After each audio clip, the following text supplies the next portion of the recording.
And what I'm hearing is that what you said, that people can buy insurance and they can get subsidized from the government. But again, it's the government who's providing this subsidy, isn't it?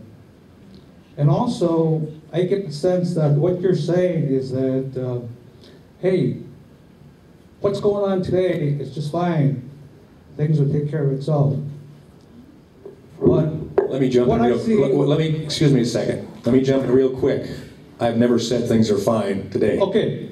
We're in tough times. Right, okay, all right.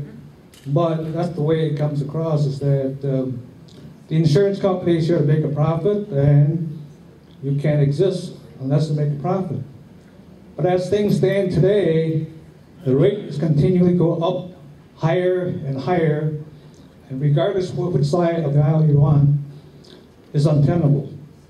And that's why there's a big concern about, hey look, we have so many people who are without health care, and let's do something about it.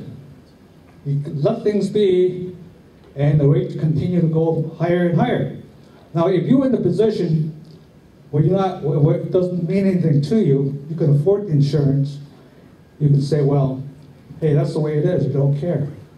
But there's so many people who cannot afford insurance. That's a problem.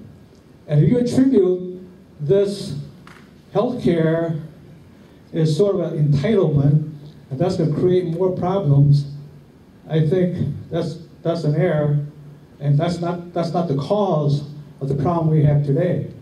There are going to be people who are going to try to take advantage of the system, but to say that therefore you're going to repeal the healthcare system and start from scratch, I think that's the wrong way to go.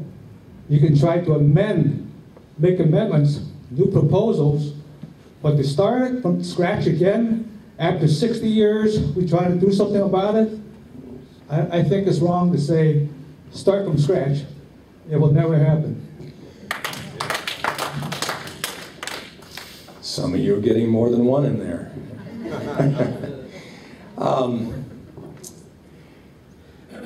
Let me begin here. First of all, we've not said start from scratch.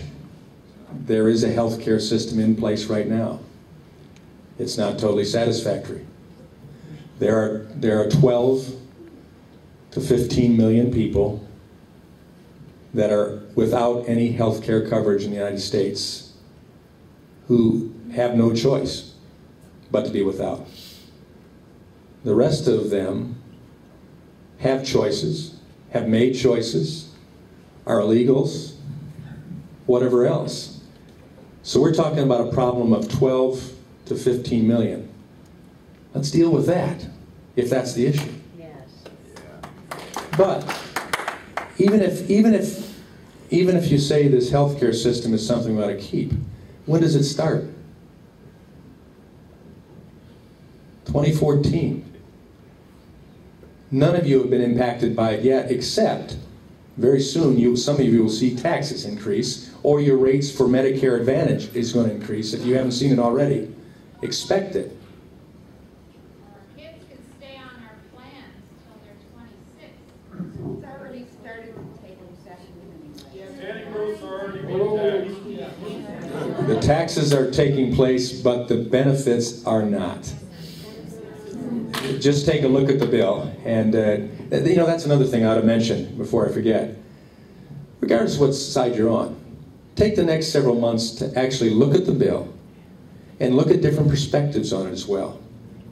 As the president said at University of Michigan, if you generally read the New York Times, occasionally look at the Wall Street Journal. If you're normally listening to CBS, NBC, MSNBC, occasionally look to Fox. Or look to the Mackinac Center, or look to the Heritage Foundation, or look at the Brookings. How about PBS? PBS is fine too. Throw that in there as well. But take an opportunity to do a little research on it.